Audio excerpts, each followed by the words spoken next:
বন্ধুরা, কেমন আছেন সবাই? আমি অনেক দিন বাদে একটা ভিডিও নিয়ে এলাম আপনাদের কাছে। আসুন দেখা যাক এই ভিডিওটা আপনাদের কেমন লাগে। তারাপীঠে মা তারা মন্দিরের পুজো দিয়ে সকাল সকাল আমরা রওনা দিলাম আকালিপুর গুচ্ছ কালীবাড়ি মন্দিরের উদ্দেশ্যে। তারাপীঠ থেকে এটি 31 কিলোমিটার দূরে অবস্থিত। আসুন মায়ের সম্পর্কে কিছু কথা আমরা জেনে নিই। মানে ব্যাপারটা হচ্ছে কি, এই কালী সম্পর্কে জানতে গেলে আপনাকে নন্দকুমার সম্বন্ধে একটু জানতে হবে। হয়তো আপনারা আমাকে প্রশ্ন করতে পারেন, কি এমন মহাদয় যে নন্দকুমারের নামটা তোমার মুখ থেকে শুনতে হবে? কারণ একটাই, ওই নন্দকুমারের ছেলে গুরুদাস রায় 1772 বাংলা 1178 11ই মাঘ, আজ থেকে 252 বছর আগে এই মায়ের প্রতিষ্ঠা করেন। তাহলে কোন নন্দকুমার? সেই নন্দকুমার যে নন্দকুমারের ভারতবর্ষের বুকে প্রথম ফাঁসি হয় 1775 খ্রিস্টাব্দে 5ই আগস্ট কলকাতার হেস্টিংসে। তখন কলকাতা এতটুকু, সুতানাটি, গোবিন্দপুর আর কলকাতা, 3টে গ্রাম, মাত্র 10,000 লোক। কলকাতার অধিকাংশই অধিবাসী ওই অন্যায়ভাবে ফাঁসি দেওয়ার জন্যে ব্রিটিশ সরকারকে ধিক্কার দিয়েছিলেন। অনেকে বা গঙ্গা জলে স্নান করে বাড়ি ছেড়ে পালিয়ে গেছেন। প্রমাণ উত্তর পাড়ার সেনবাড়িটা আজও সিল করা আছে। আর এই যে কালীটা আপনারা দেখতে এসছেন, মাগো, এই কালীটা তো ভুঁই ফুরে আপনার তো এখানে গজে উঠিনি। এই কালীটাকে নিয়ে আসা হয়েছিল। প্রসঙ্গে আবার মতানৈক্য আছে। এক পক্ষের মতে বলে এই কালীটা ছিল মগধ রাজ জরাসন্ধর কালী, যেটা অশোক বা বিম্বিসারের আমলের কালী বিহারের। বিহার কিন্তু পুরনো স্টেট। আপনি নালন্দা বিশ্ববিদ্যালয়, অম্বিপুর সকল কি পাচ্ছেন। সর্বোপরি অতীত ঘাটুন।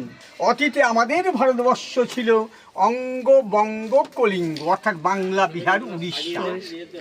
আবার আর এক পক্ষের মতে যে কাশীর রাজা চৈত সিং, যেটা বেনারস, ওই নিজের বাড়িতে রামিনস্কুপ মাটি খননের সময় এই বিশ্বের অদ্বিতীয় কালীটা পান। এটা কিন্তু একমা দ্বিতীয়াম, এক এবং অদ্বিতীয় বিগ্রহ, যেটা বিশ্ব ব্রহ্মাণ্ডে আমরা এই ধরনের কালী কোথাও পাবো না। তাহলে এই ধরনের কালী কেন বললাম? আর এই কালী দেখেছি মহাকাল, অর্থাৎ শিবের উপর গায়ে থাকা কালী। এইখানে কিন্তু দেখতে পাচ্ছি যে সাপের উপর যোগাসনে বসে থাকা কালী। তা কাশীর রাজা চৈত সিং অস্থায়ী একটা মন্দির তৈরি করে পুজো করতে লাগলেন।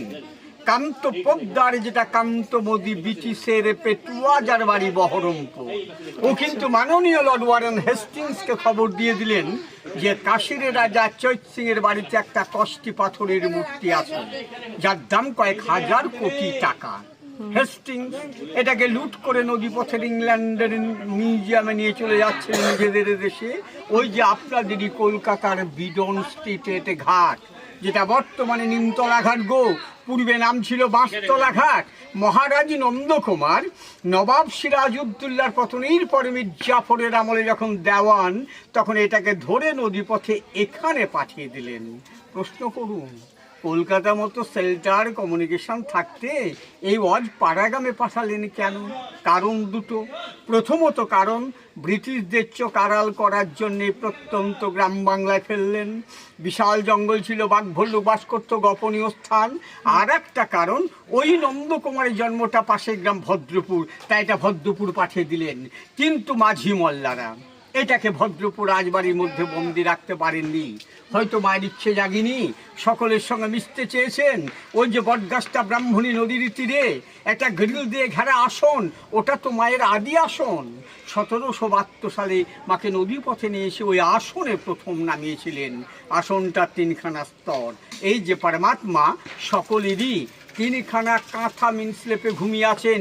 সত্য, রজতম, সাত্ত্বিকতা, রাজসিকতা, তামসিকতা।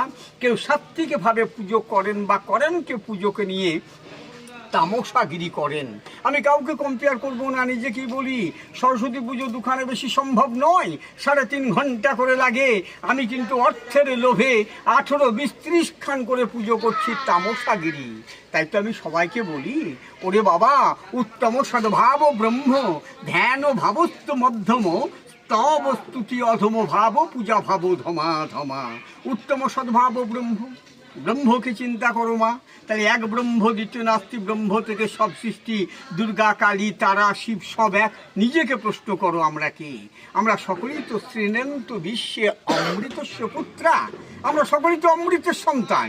ওই স্বার্থ সিদ্ধি চরিতার্থ করতে হোক, কর্ম অনুসারী হোক, আমরা এ ভাগ করে নিয়েছি কি না তো ব্রাহ্মণ ক্ষত্রিয় বৈশ্য শূদ্র। এই যে আমার গলায় পৈতাটা দেখছো রে মা, আমি কি ব্রাহ্মণ? ক্ষমা প্রার্থী, আমি ব্রাহ্মণ নই, কারণ আমার ব্রহ্মজ্ঞান হয়নি। ব্রহ্ম জানতি যশ, যার ব্রহ্মজ্ঞান হয়েছে সেই তো ব্রাহ্মণ। আমি কে? জনমণি জায়তি শূদ্র সংস্কারাদি দ্বিজ। আমি মায়ের পেট থেকে হলাম শূদ্ররূপে, সংস্কারের দ্বিজে এলাম, দুবার জন্ম হলো, কিন্তু ব্রহ্মত্ব অর্জন করতে পারিনি। যদি ব্রহ্মত্ব অর্জন করতে পারতাম তাহলে এই পৈতাধারী অহংকারী ব্রাহ্মণ বেলুর মৎস্যার গাছি নরেন্দ্রপুর মিশনে গিয়ে বাবা কাকে পুজো করছি? নরেন্দ্রনাথ দত্তকে। অ্যাজ এ বিবেকানন্দ দত্ত এই কাজ ছেলেকে কেন আমি পুজো করতে যাব? কেন পুজো করবো তিলির ছেলে তৈলঙ্গ স্বামীকে? কেন পুজো করবো গোয়ালার ছেলে কৃষ্ণকে? কেন পুজো করবো রামচন্দ্রকে? ক্ষত্রিয়ের ছেলে কেনই বা পুজো করি? হয় দানবের নাতি বিশ্বকর্মাকে। ও তো দানবকুলের সন্তান গো, কারণ তা তো নয়। উনি তো ব্রহ্মজ্ঞান লাভ করেছেন, ওনারা তো ব্রাহ্মণ। ওদের মধ্যে 9টা গুণ বিদ্যমান, 3 দণ্ডী 9খানা তার। এই 9টা গুণের মধ্যে খুঁজে দেখো গোমা, 3খানা গুণও আমার কাছে পাবে না। কাঠের মৃগের ন্যায় আমি ব্রাহ্মণ, ঠিক কথাই। ধ্যান ও ভাবস্তু মধ্যম। এই যে তোমরা মার কাছে গেলে, মাকে কোথায় নিয়ে এলে? রেপ মাজারে এনো না, আজ্ঞা কুটে নিয়ে এসো গা। 4 থেকে 5 সেকেন্ড মায়ের সঙ্গে কথা হবে, বাকি টাইমটা বসে থাকতে হবে, কারণ 140 কোটি লোক, মা সময় দিতে পারবেন না। মধ্যম ভাব, স্তব স্তুতি, তোমাকে আমি তেল মাখিয়ে দিলাম, কপালে সিঁদুর লেপে দিলাম, মাথায় একটু মানে আলতো করে চড় মেরে 5 টাকায় 500 টাকা কামিয়ে নিয়ে তল পকেটে ভরে নিলাম। পূজা ভাব ধামা ধামা, ওই ধরনের পুজো করা অধমের অধম। কারণ মার দিকে আমার মনটা পড়ে থাকে না, পড়ে থাকে চাল কলা কাপড় গামছা সোনা দানার দিকে। তা ওখান থেকে এখানে অবধি এই মাকে 108 স্টেপ বাই স্টেপ আনা হয়েছিল। 108টা বলি দিয়েছিলেন, মোষ মেষ শাক চাল কুমড়ো ইক্ষু পায়রা, কথিত আছে একটা নর বলি। 1772 মেলা থেকে ধরে নিয়ে একটা বাচ্চা ছেলের বলি। ওই ছেলের মা যখন জানতে পারলো যে আমার সন্তানকে বলিদান দেওয়া হয়েছে, উনি কান্নাকাটি করে পড়লেন। দেখা যাচ্ছে সেই সন্তান জীবন্ত অবস্থায় নদীর ঘাট থেকে উঠে আসছে। এইগুলো কিন্তু প্রবাদ বাক্য, তর্কে আমি যেতে পারবো না, চর্মচক্ষু দিয়ে আমি দেখিনি। বাপ্পা বাবার কাছ থেকে শোনা কথা। মা নৌশুনীলা করতেন, ঘুরে বেড়াতেন, চোর কাটা কাপড়ও লেগে থাকতো, এগুলোও তাই। এবার কালী, দেখো মা, কালী বিভিন্ন রকমের হয়। সবই তো সাধকদের হিত বা মঙ্গলার্থে ব্রহ্মের যে কোনো একটা রূপ। মহাকালীর উপর দক্ষিণ পাটা থাকলে ডাকো দক্ষিণাকালী, মহাকালীর উপর বাম পাটা থাকলে ডাকো বামাকালী, শ্যামবর্ণা রং হলে শ্যামাকালী, ছেলে কোলো থাকলে গোষ্ঠকালী। এই কালী কিন্তু গুহ্য, একান্ত গোপনীয়তা হতযোগ, গুহ্য তত্ত্ব, যেটা আমরা গোপন কালী। তা কালীটার মধ্যে কি দেখবো? চতুর্দিক না গোফনা বেষ্টিতাম, চারিদিকেই সাপের ফনায় বেষ্টন করে আছেন যিনি। মাথাটায় লক্ষ্য করেছো কিনা জানি না, মাথায় গিয়ে দেখো সহস্র ফানা সংযুক্তাং মানন্তাং শিরো সৌপরি। এই শিরের উপরই আছে 1000 সাপের ফনার মুকুট বা চূড়া। কাম দুটো লক্ষ্য করো, দেখো দুটো বাচ্চা ছেলের দুল। মা প্রসবিনী সন্তান বৎসলা, সেটা কিন্তু প্রমাণ করাচ্ছেন ওই কাম দিয়ে সন্তান প্রসব করে। কাম দিয়ে ছেলে হয়?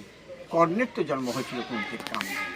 মধুকৈটবে জন্ম হয়েছিল বিষ্ণুর কর্ণের ময়লা দিয়ে, জাহ্নবীর উরু বা জাং দিয়ে, গণেশের দুর্গার দেহের ময়লা দিয়ে, কুশের কুশঘাস দিয়ে, ব্রহ্মার বিষ্ণুর নাভিকুণ্ড দিয়ে, অন্ধাসুরের জন্ম হয়েছিল শিব ও দুর্গার ঘাম দিয়ে। তাই প্রসবিনী সেটা প্রমাণ করাচ্ছেন, কাম দিয়ে সন্তান প্রসব করে। আমরা আর কি দেখব? না গো যজ্ঞ পবিতাঙ্গে না গো শয্যা নিশে দিশে। শয্যা বিছানা বা গদি কার? সাপের। উপবিত পৈতে, সেটাও কিন্তু সাপেরই পৈতে। মায়ের কিন্তু দুখানা হাত। এখানে কিন্তু ধর্ম অর্থ কাম মোক্ষ দান করছেন না, এখানে বরাভয় মূর্তি। একাউন্টটা বীজ হচ্ছে মণ্ডমালা, বনমালা মহোদুরীম। মনের যে কোনো মালা মায়ের প্রিয়। তাই আস্তে আস্তে ঊর্ধ্বমুখী হয়ে ওই মাথায় গিয়ে মিলিয়ে গেছেন বলেই কিন্তু 1000 সাপের ফোনা ধরেছেন গো। ধরেই বলছেন সো অহম, যেটা জন্মের পর থেকে আমরা ঈশ্বর সাধনা করি। সো হাং হাং সাপ লাভ ডাপ, এটা এক রাত্রিতে ইনকমপ্লিট অবস্থায় মহারাজ নন্দকুমারের ছেলে গুরুদাস রায় 1772 সালে প্রতিষ্ঠা করেছিলেন। যে নন্দকুমারকে 1775 খ্রিস্টাব্দে 5ই আগস্ট কলকাতার হেস্টিংসে ফাঁসি দেওয়া হয়েছিল, তারই ছেলে গুরুদাস রায় এটা প্রতিষ্ঠা করেছিলেন। এই হচ্ছে সংক্ষিপ্ত ইতিহাস। তোমরা যদি এখানে প্রসাদ পেতে যাও, ফোন নাম্বারটা নিয়ে রাখো 9732269132। নমস্কার।